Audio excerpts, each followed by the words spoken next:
Tous les marchés boursiers ont dévissé, les faillites des entreprises commencent à se faire sentir. On en attend beaucoup plus dans quelques semaines, voire quelques mois à venir.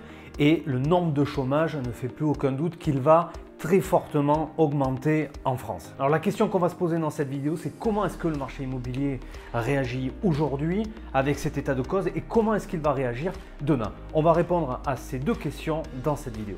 Merci de m'avoir rejoint dans cette vidéo. N'oublie surtout pas de t'abonner et de mettre un petit like, ça me fera toujours plaisir. Dans cette vidéo, on va essayer de répondre donc à ces deux grandes questions. Comment est-ce que le marché de l'immobilier réagit à cette crise sanitaire, cette crise économique et probablement cette crise qui va se transformer dans les prochaines semaines, les prochains mois en crise financière. Comment est-ce que le marché de l'immobilier réagit aujourd'hui et comment est-ce qu'il va réagir ou comment est-ce qu'il peut réagir dans les prochaines semaines, les prochains mois? Ce qu'on peut dire, c'est qu'aujourd'hui l'immobilier fonctionne parfaitement, assume parfaitement son rôle de valeur refuge. On peut le constater lorsque tout a dévissé, les marchés boursiers, les différents actifs, même l'or qui aujourd'hui est complètement en pénurie, c'est-à-dire qu'on ne peut même plus l'acheter. Eh bien, le seul asset, le seul actif aujourd'hui qui réagit comme une véritable valeur refuge, c'est l'immobilier. C'est l'immobilier et il réagit en valeur refuge sur deux positions différentes. La première, c'est celle de sa valorisation puisque les valeurs immobilières sont restées relativement stables. Alors, ça risque peut-être de changer dans les semaines et les mois à venir, mais pour le moment, ce qu'on peut constater, c'est que l'immobilier est resté relativement efficient par rapport à d'autres actifs comme par exemple les actions en bourse. Donc on a cette première valeur refuge qui est la valeur elle-même des biens immobiliers qui est restée suffisamment stable. Et le deuxième point sur lequel intervient cette valeur refuge de l'immobilier, eh bien c'est qu'aujourd'hui pour faire barrage à cette épidémie, à ce virus Covid-19, eh bien le premier rempart utilisé, ça a été de se cloîtrer chez soi, de se confiner chez soi et d'utiliser son logement comme le premier rempart à l'épidémie et au virus Covid-19. Et c'est là qu'on peut voir et c'est là qu'on peut constater que le terme valeur refuge prend tout son sens concernant l'immobilier. Ce qu'on peut dire également sur le confinement, eh bien, c'est qu'il y a une très grande inégalité chez les Français en ce qui concerne ce confinement. Beaucoup de personnes ont été confinées dans des maisons individuelles avec la possibilité d'avoir un peu plus d'espace et également la possibilité de jouir d'un jardin, voire même pour certains d'une piscine puisque on est dans la période dans laquelle on peut commencer à utiliser les piscines et se baigner. Or, en face de ça, il y a d'autres Français qui ont été confinés, eux, dans des appartements, dans des petits appartements, souvent à plusieurs, et pour la plupart qui n'ont ni balcon ni terrasse. Donc on voit ici une assez grande inégalité dans le confinement, ou en tout cas dans le confort de ce confinement.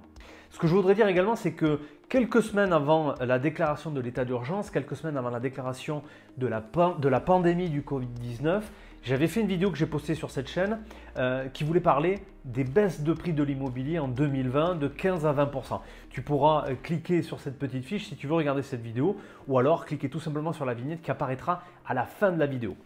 Dans cette vidéo, je ne savais pas du tout qu'il allait avoir cette crise-là et donc j'ai évoqué la possibilité d'une baisse de prix de l'immobilier. Si tu veux savoir exactement ce que je dis dans cette vidéo, je t'invite à aller la regarder. En tout cas, ce qu'on peut dire, c'est qu'avant cette pandémie, on avait une certaine situation de l'économie et du marché immobilier et c'est ça. Et c'est là-dessus que je voudrais faire un point également pour bien pouvoir comparer la situation avant crise et la situation d'aujourd'hui. Alors, quelle était la situation avant la crise?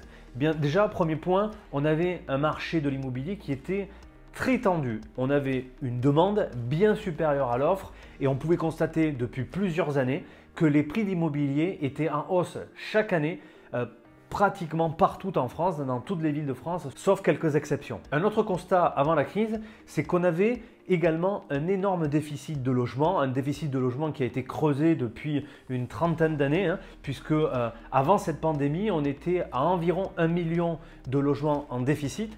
Et d'ailleurs, l'État avait fixé certains objectifs de création de logements, de construction de nouveaux logements à 500 000 par an pour résorber ce déficit.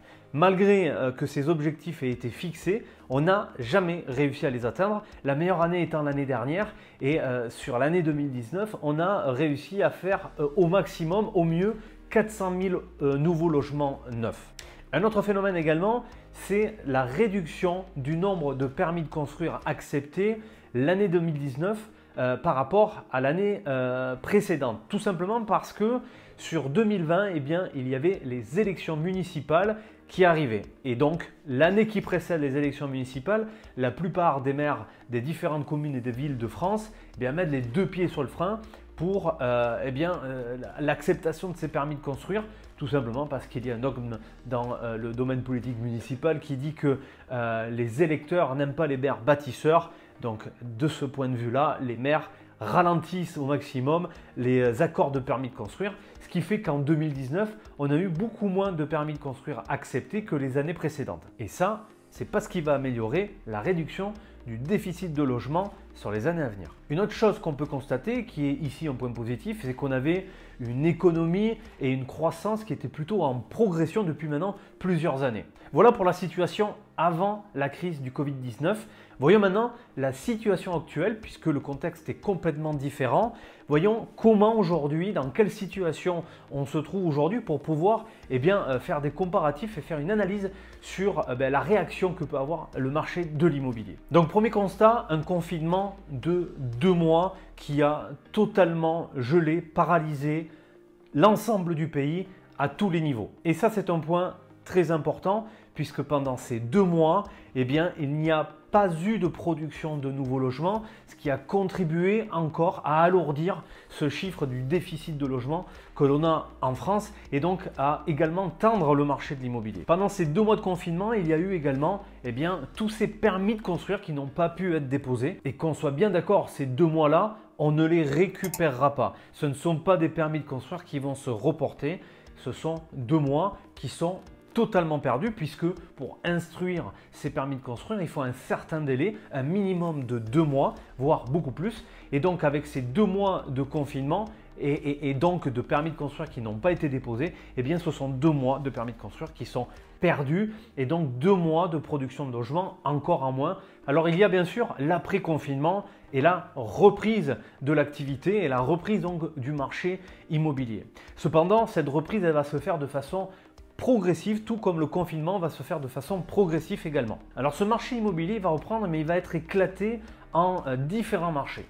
Le premier marché que l'on va constater, c'est celui de la priorité. Alors c'est quoi le marché de la priorité? Ce sont toutes les transactions qui étaient en cours avant le confinement et qui se sont donc arrêtées, qui ont été gelées et qui vont devoir être reprises toutes en même temps après le confinement. Et donc ça va créer un espèce d'embouteillage au niveau de l'administration, au niveau également des études notariales pour gérer tous ces dossiers et amener tous ces dossiers au bout, ce qui va retarder évidemment l'instruction des nouvelles transactions. Et donc il faut s'attendre à un traitement beaucoup plus long que ce qu'on avait avant le confinement pour les nouveaux dossiers des projets immobiliers qu'on va amener chez notre notaire. Le deuxième marché, ça va être le marché de l'urgence. Alors qu'est-ce que c'est que le marché de l'urgence?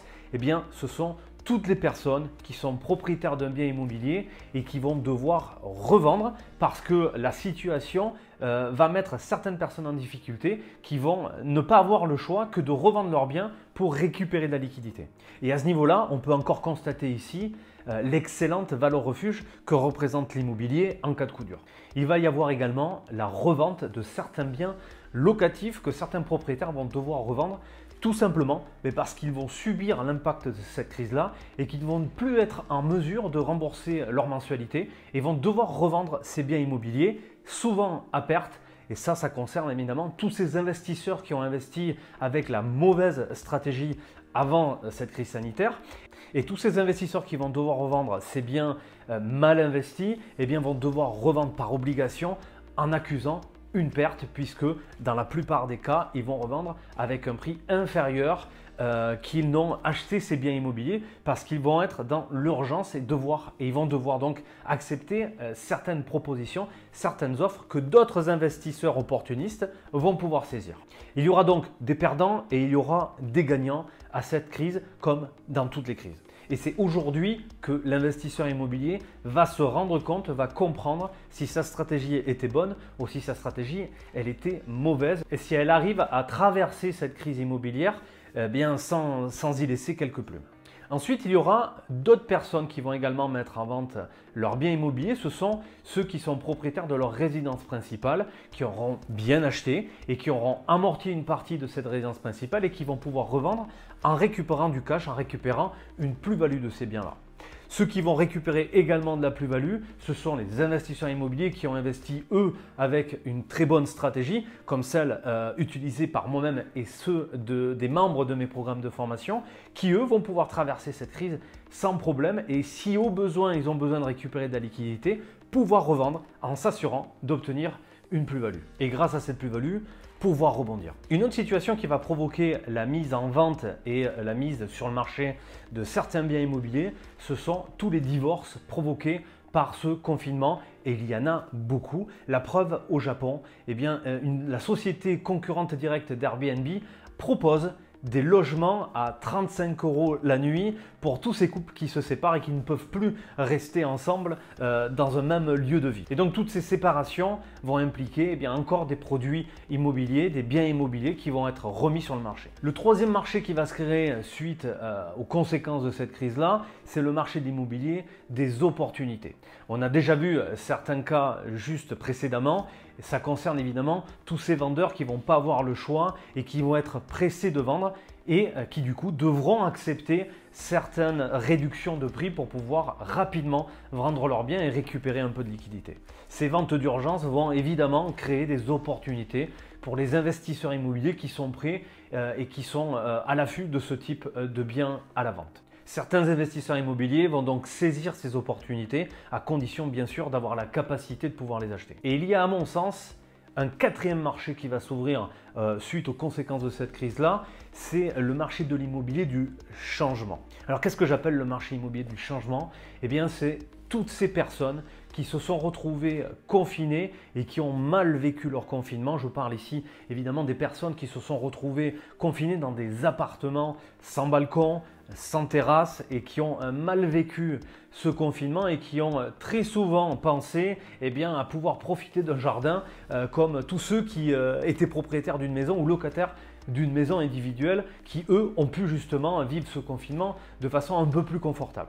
Il va y avoir également cet effet de peur de contamination qui va rester dans tous les esprits et les gens vont très certainement vouloir s'écarter des regroupements et des foules que l'on peut retrouver notamment dans les grandes villes, dans les métros, dans les tramways, dans les transports en commun de façon plus générale. Il va y avoir donc une recherche qui n'existait pas précédemment ou qui était moins forte avant cette crise-là, c'est la recherche d'un logement plus sain, d'un logement plus agréable, plus confortable, d'un logement avec un peu plus d'espace. Et ce qui va permettre ces changements, c'est cette mutation qu'il va y avoir demain dans le travail, impulsée donc par cette crise, qui est la conséquence de cette crise sanitaire, qui a été la découverte pour beaucoup d'entrepreneurs, pour beaucoup d'entreprises, de la possibilité de faire du télétravail et également par le fait que ces entreprises vont venir beaucoup plus rapidement à la digitalisation, ce qui va leur permettre de pouvoir proposer à leurs salariés de travailler en télétravail. Donc j'imagine, en tout cas c'est ce que je pense, il y a beaucoup de personnes qui vont vouloir donc quitter ces centres-villes bondés de monde et ces centres-villes dans lesquels ils habitent dans des petits logements sans extérieur pour plutôt aller changer de lieu de vie, aller vivre en périphérie de ces grandes villes tout en restant évidemment proche de ces grandes villes, mais en changeant de lieu pour pouvoir vivre dans un logement un peu plus grand, comme par exemple une maison individuelle avec laquelle on peut profiter d'un extérieur, d'un jardin, éventuellement également d'une piscine. Il faut savoir une chose, c'est que avant cette crise sanitaire, le rêve numéro 1 des Français était déjà de vivre dans une maison individuelle, puisqu'aujourd'hui, si on reprend les chiffres, on constate que 64% des confinés ont été confinés dans une maison individuelle, les autres ont été confinés dans des appartements. Donc on voit que la plus grosse proportion des gens confinés étaient confinés en maison individuelle, ce qui conforte en fait cette idée que le rêve numéro 1 des Français est bien de vivre dans une maison individuelle. Et ce rêve-là va être encore plus renforcé après cette crise sanitaire. Après 13 ans d'expérience d'investissement immobilier, eh bien, je constate que la stratégie que j'applique depuis ces 13 ans se comporte parfaitement par rapport à cette crise, puisque j'investis depuis 13 ans dans de la maison individuelle. C'est une niche qui se comporte parfaitement bien et dont la demande restera toujours forte, même après cette crise-là. Le marché de la maison individuelle était un marché qui était très tendu avant la crise. Ça va être un marché encore plus tendu après cette crise-là par rapport à tous les éléments que je viens d'évoquer précédemment dans cette vidéo. Pour en savoir plus sur cette stratégie que j'utilise d'investissement immobilier dans les maisons individuelles, eh bien, tu peux aller dans la vidéo, tu verras un lien sur lequel tu peux cliquer et tu auras beaucoup plus d'informations sur cette stratégie très rentable dans les maisons individuelles, justement, qui va intéresser de plus en plus de Français. Merci encore d'avoir regardé cette vidéo. N'oublie pas de t'abonner, de cliquer sur la petite cloche et de mettre un petit pouce bleu sur cette vidéo, ça me fait toujours plaisir. Porte-toi bien. Ciao, ciao.